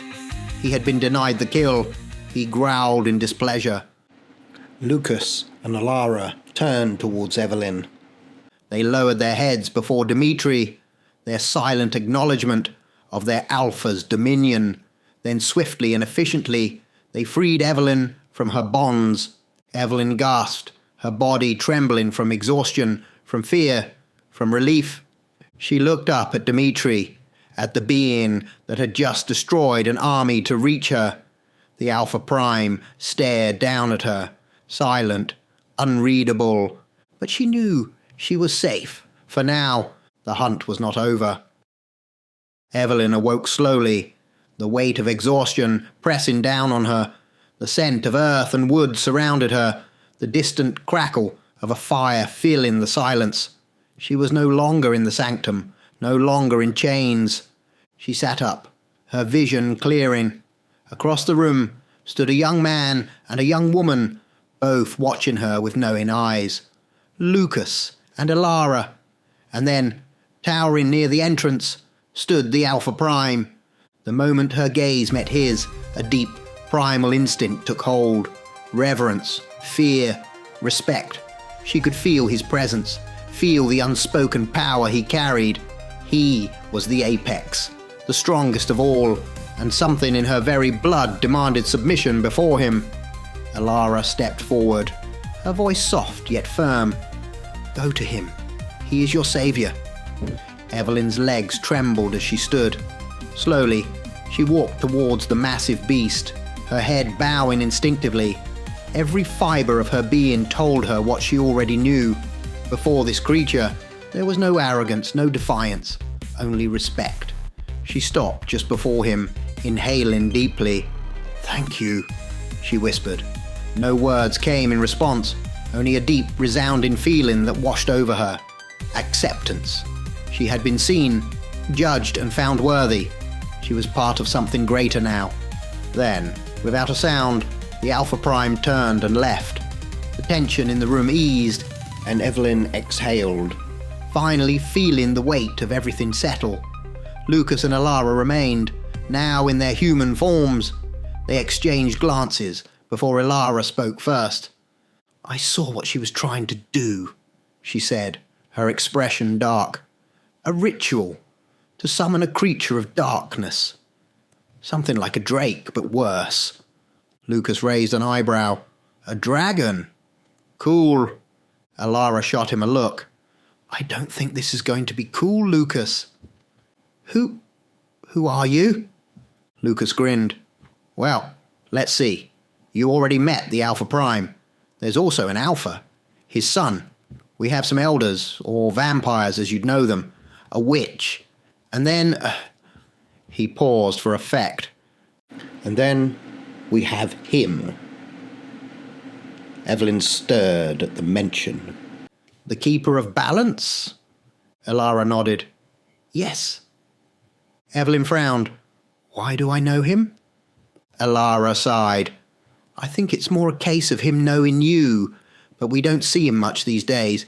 He's off in alternate realms, doing whatever it is he does. Lucas snorted. Yeah, leaving us to do all the work.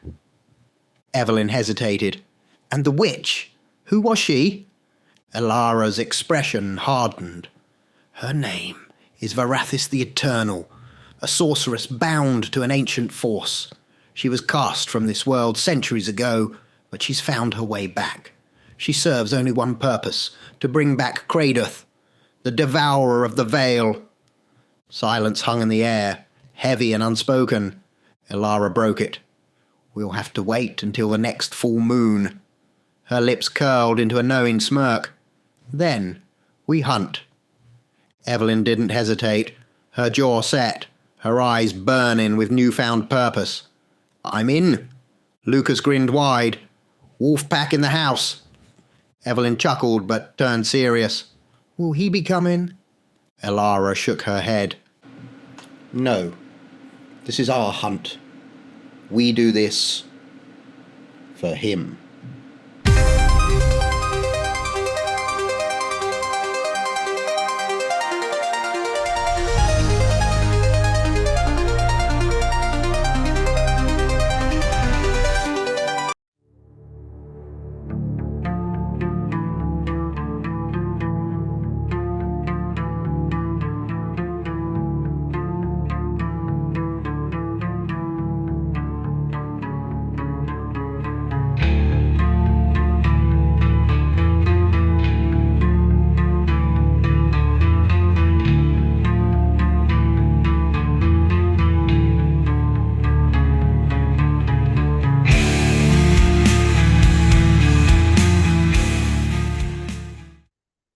Welcome to the Full Moon Society Part 3.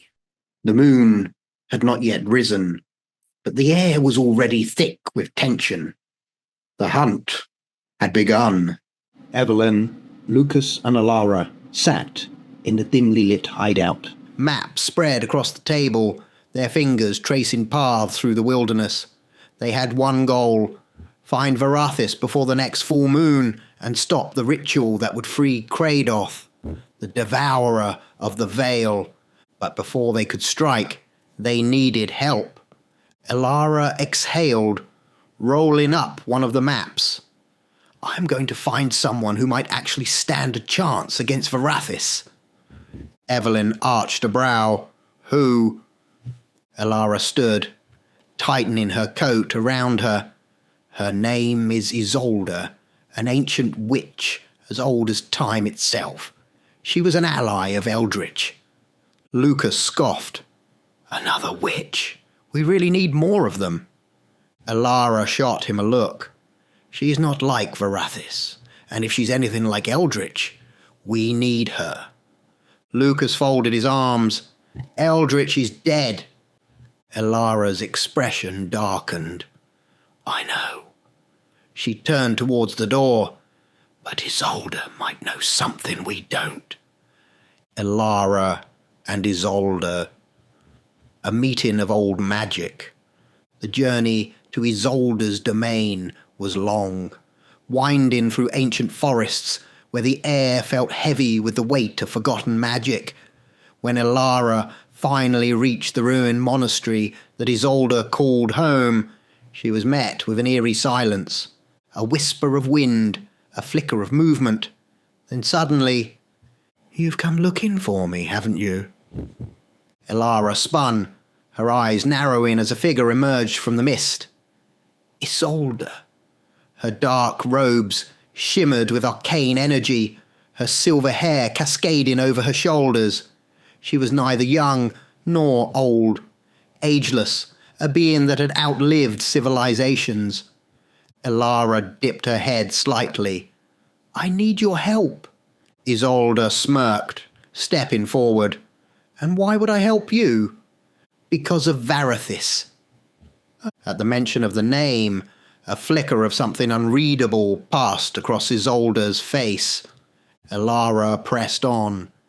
"You were friends with Eldritch. He fought against her before.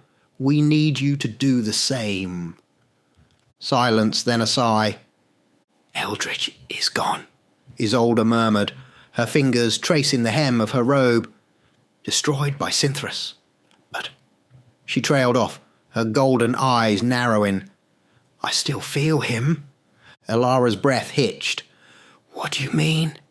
Isolde turned her gaze upward, as if looking at something only she could see. "His essence lingers. He should be nothing but ash, yet I sense him somewhere, somehow." Elara swallowed. "If he's still out there." Isolde cut her off. "If he is still out there, then the balance has been broken, and that means things are far worse than you think."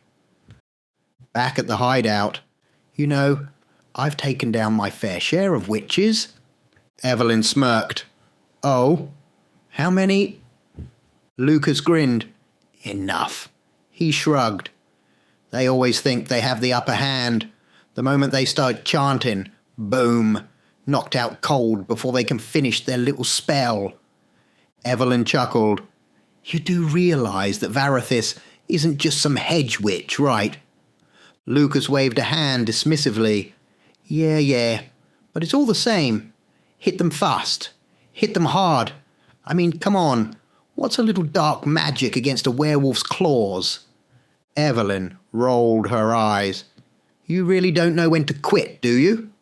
Lucas winked. "Never." A moment of silence stretched between them. "Do you really think we can stop her?" Lucas's smirk faltered. He looked at her, uncharacteristically thoughtful. "Honestly, I don't know. But we've got an Alpha Prime, a keeper of balance somewhere out there, and now, apparently, an ancient witch on our side. If we don't have a shot, no one does." Evelyn exhaled. "Then we better not screw this up." Lucas grinned. "Exactly." The hunt begins.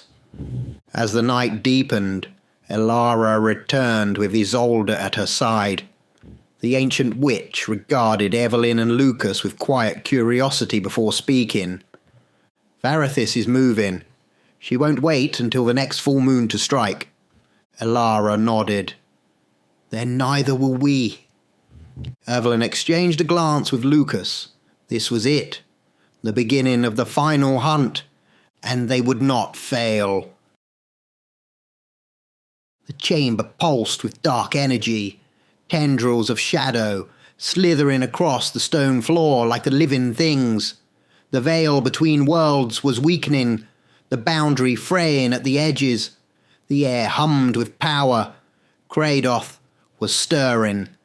Varathis stood at the centre of the summoning circle, her robes billowing as she raised her hands to the unseen forces that trembled at her command.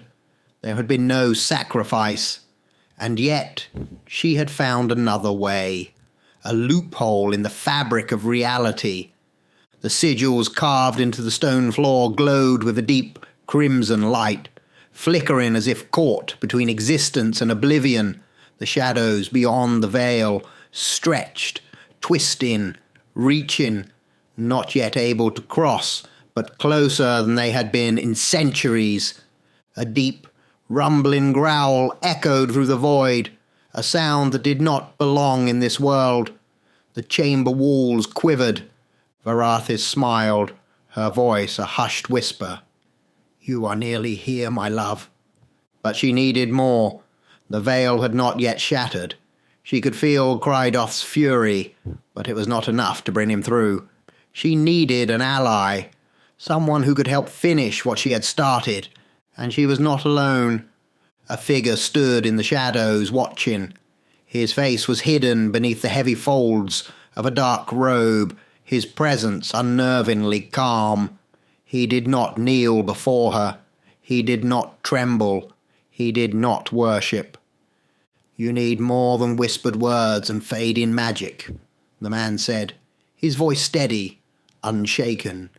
"You are strong, Varathis, but strength alone does not tear the veil. You lack the final push." Varathis turned, eyes narrowing. "And you believe you can provide it?" The man did not answer immediately. Instead, he stepped forward, just enough for the dim torchlight to touch the lower half of his face. His mouth curled into something between amusement and calculation. "That depends." Varathis tilted her head, her voice smooth but commanding. "If you have come to offer terms, do not mistake my dominance for negotiation." The man chuckled softly, unimpressed. "I am not here to bargain, nor am I here to kneel. I care nothing for your gods or your lover beyond the veil. I am here for one reason." He stepped even closer, the air around him crackling with something unseen, something unnatural. "If Kraedoth is truly the Devourer you claim he is, if his return will bring the destruction you so desperately desire, then I will help you." Varathis studied him carefully. There was no fear in this man, no blind devotion, no desperate desire for power. He was not like her followers. He was something else entirely. She smiled. "Then we have much to discuss." From the darkness behind her, Kraedoth stirred once more.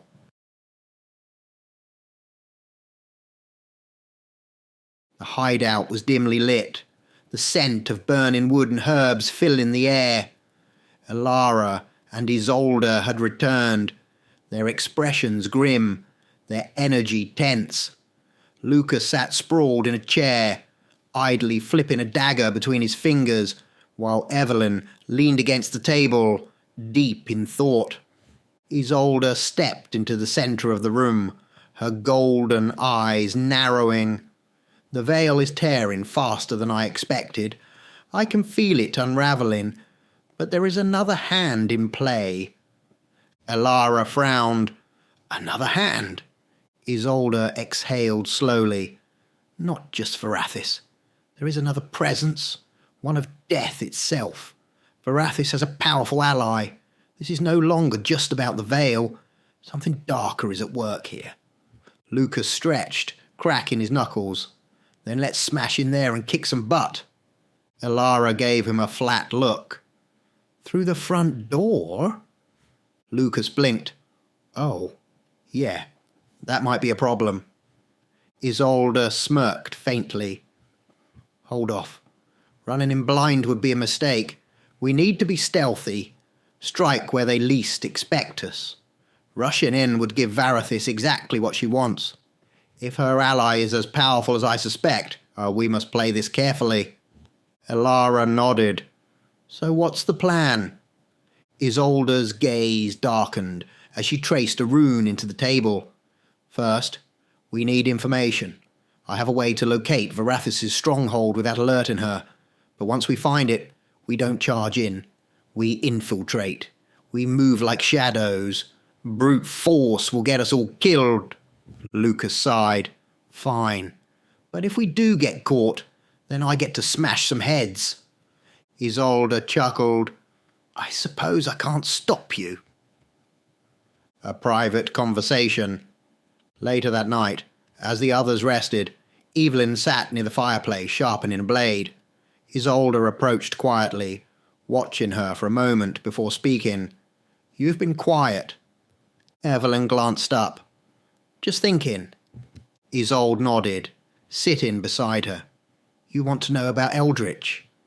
Evelyn hesitated, then nodded. I keep hearing his name. Everyone talks about how powerful he was, but I don't know who he really was. Isolde sighed, staring into the fire. Eldritch was more than powerful. He was an elder, a being who had lived for centuries, one of the strongest of his kind. He wielded magic that even witches like me respected.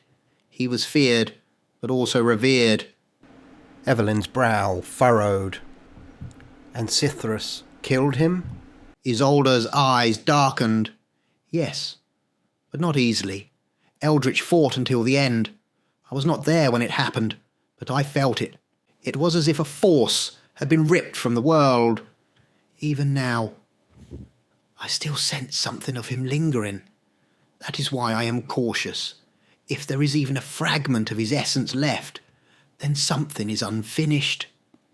Evelyn shivered slightly. Do you think he's really gone?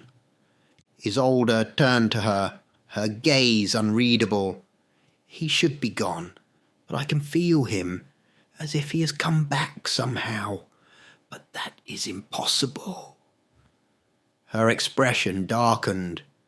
Not without shifting the balance, and he would never allow that. Evelyn frowned. He? Isolde shook her head. Never mind. Get some rest, Evelyn. We have much to do. The night of the full moon had arrived. The team stood at the ready, the weight of the coming battle pressing upon them like an unseen force. The plan had been prepared, their roles set. Now all that remained was the hunt. Alara, her piercing gaze scanning the others. We are ready. When the moon is full, we move. Lysanor is with us. Isolde, ever the voice of strategy, stepped forward. Remember the plan. We follow it, or we lose. Her golden eyes locked onto each of them, making sure they understood.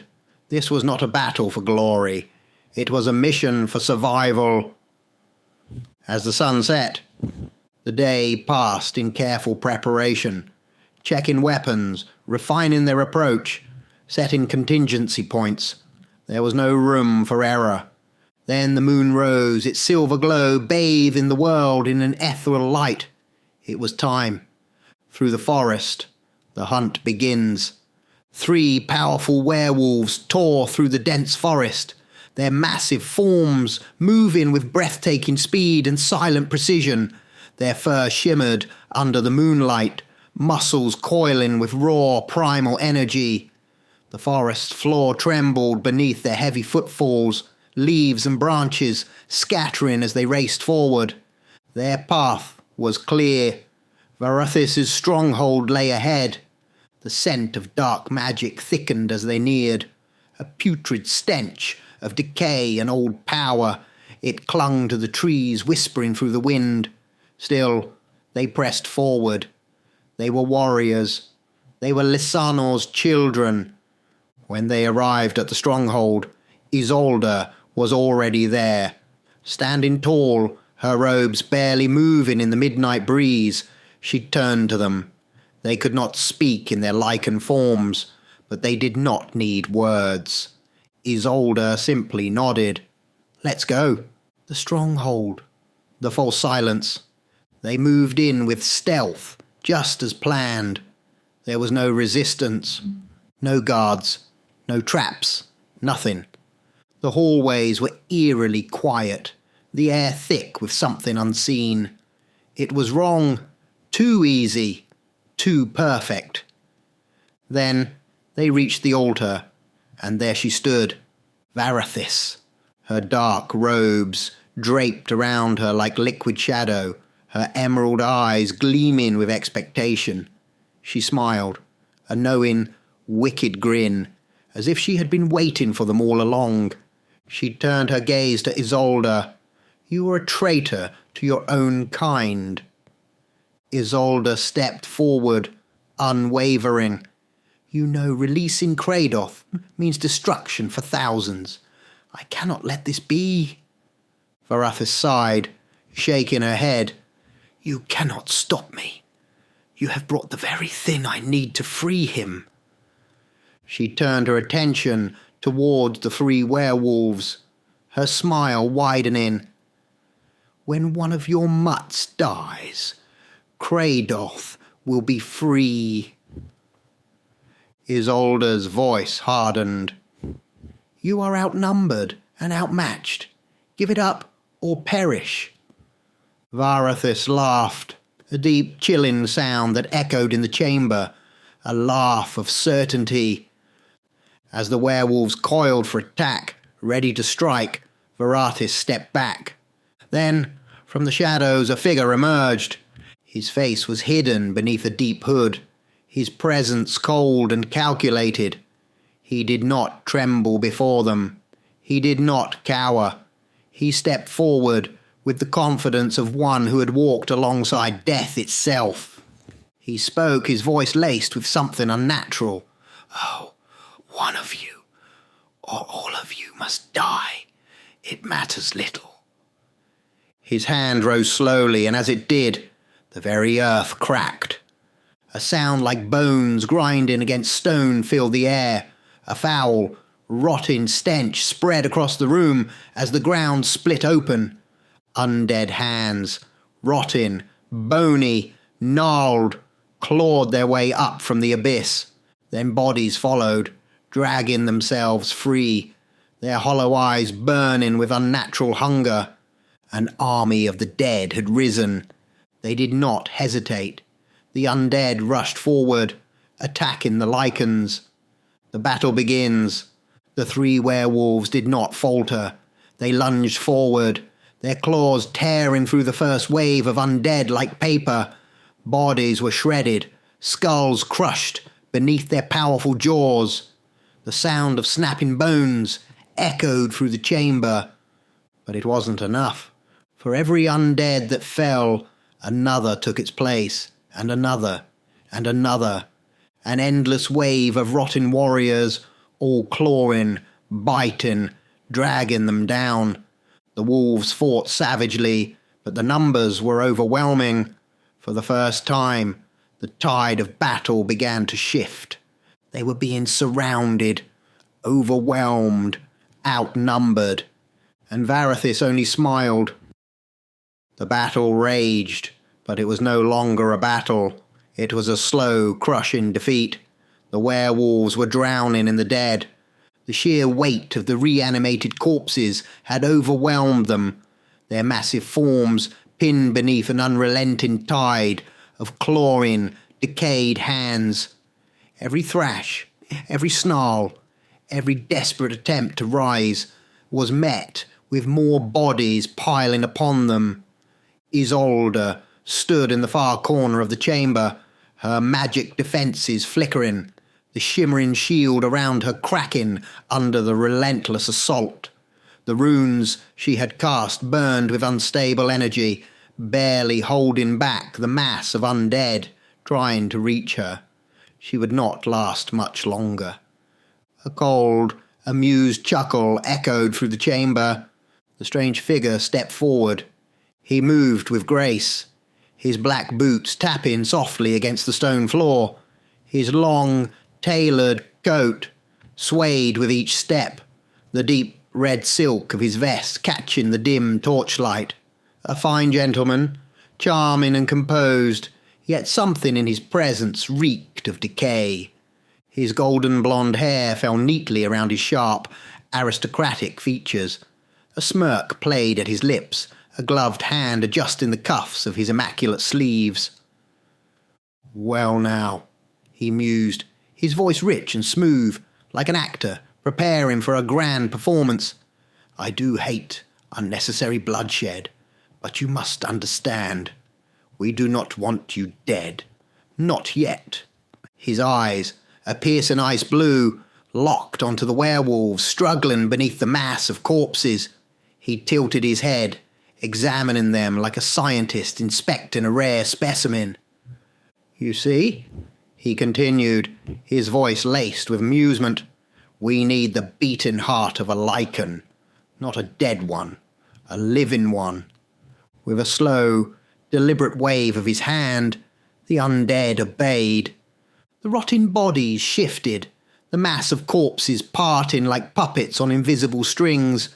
The dead dragged Lucas from the pile, his massive, wolfen form still thrashing, snarling, but unable to break free.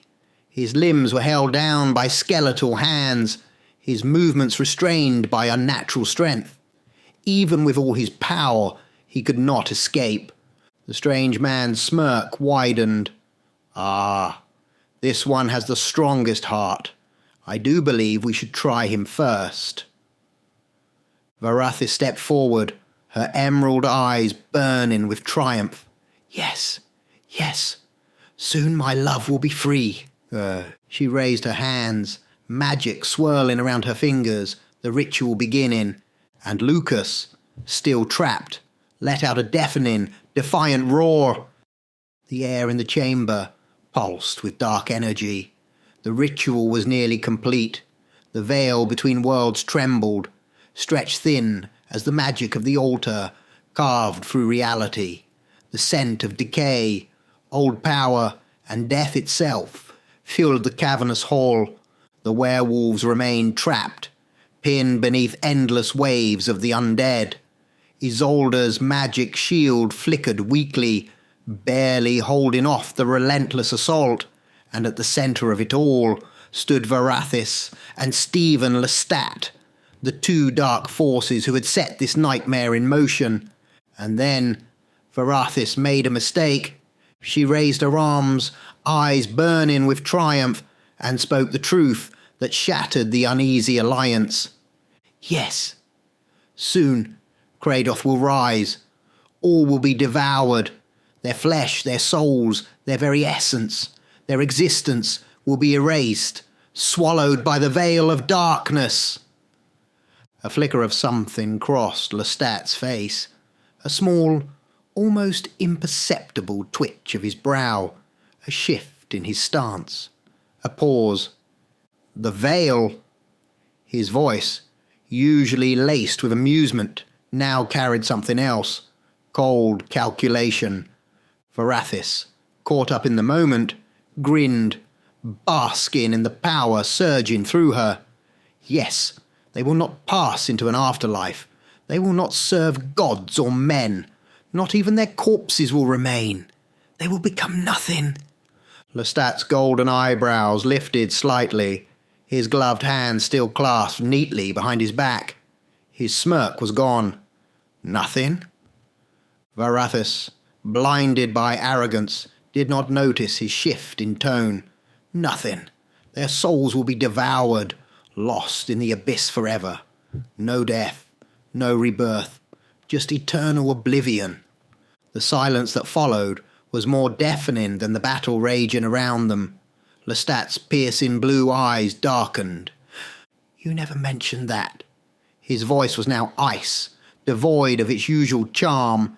He took a step back, distancing himself from the altar.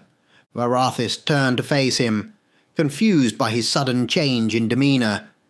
Does it matter? Death is death. The result is the same. Lestat laughed softly, but there was no humour in it, only a slow, growing realization of betrayal. He turned his gaze to the writhing bodies of the undead, his army, the ones who served him, the ones who would soon be lost to the veil if Kraedoth was freed. His expression sharpened, voice dangerously low. No, Varathis, the result is not the same. She scoffed. What does it matter to you? Lestat's smirk returned, but now it was cold, dangerous. It matters because I was under the impression that death was a currency, that each life taken would serve a purpose, that they would either be mine or delivered to Necros as an offering. He gestured at the dead surrounding them. These creatures, they serve me. This battlefield, it's mine. But you intend to erase everything. That does not serve my interests, nor Necros. Varathis' grin began to fade. You still serve that pathetic god? Lestat chuckled, brushing the invisible dust from his sleeve. Necros may be pathetic to you, but he understands order. Death is not destruction, it is transition. Your Kraedoth is not a god of power. His smirk twisted. He is a beast, an animal that consumes blindly. If he is released, he does not leave the dead behind. He does not build an empire of corpses for me to rule. He turned fully now, walking away from the altar. Which means you have just lost your most valuable ally.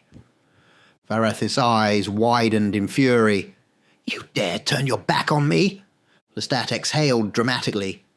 You misunderstand, dear Varathis. I was never truly on your side. I was only ever on mine. He turned his head slightly, his smirk darkening. And now I find myself disinterested in your little apocalypse. He raised his hand, and for the first time since the battle had begun, his undead hesitated. The creatures that had been overwhelming the werewolves staggered, frozen between two masters. Varathis hissed, You cannot stop this. The ritual is almost complete. Kraedoth is coming. Lestat let out a long theatrical sigh. Then you can deal with it yourself. With a single wave of his hand, the undead turned, but not on the werewolves. They turned on Varathis' cultists. The chamber erupted into chaos. The cultists screamed as the dead turned against them, claws raking across flesh, bones cracking. Varathis screeched in rage, throwing her hands out, blasting arcane energy towards Lestat. But he was already gone, melting into the shadows like a ghost. As the ritual altar pulsed violently and the balance of power in the chamber shifted, one thing was clear. Varathis was alone now, and the werewolves, freed from the onslaught of undead, were coming for her. The three werewolves lunged, fangs bared, claws extended, a force of raw primal fury. But as they struck, their attacks were met with an invisible wall, Varathis' shield. Their claws scraped against its surface, but it did not break. Blow after blow rained down, yet the barrier remained intact, shimmering with dark energy. Varathis grinned, her confidence returning. Fools! You cannot harm me! You cannot stop what is coming! She shrieked. The werewolves snarled in frustration, circling her like predators sensing weakness. And then the shield flickered. A crack splintered across its surface like glass under strain. Isolde stood at the edge of the battlefield, her hands raised, her golden eyes burning with arcane light. She was collapsing the shield from within. Varathis turned to her, panic creeping into her voice. No, I must escape. She staggered back, her arms trembling as she tried to reinforce the magic, but it was already too late. With a final, ear-splitting shatter, the shield collapsed, and in an instant, the three werewolves were upon her. Varathis had no time to scream. The chamber erupted into pure primal destruction. Claws slashed, fangs tore, and the sorceress was ripped apart by the very creatures she sought to use. Her blood painted the stone floor, her body no longer recognizable beneath the fury of Lysanor's children. The undead army that once filled the chamber had already collapsed, sinking back into the earth like puppets whose strings had been cut. Stephen Lestat had vanished, leaving no trace of his presence. Silence fell over the battlefield. Then a low, unnatural moan echoed through the chamber, not from this world, but from beyond it. Kraedoth, his rage, his hunger, his fury were sealed once more.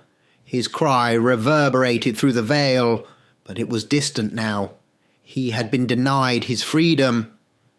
Isolde took a deep breath and turned to the others. We are done here?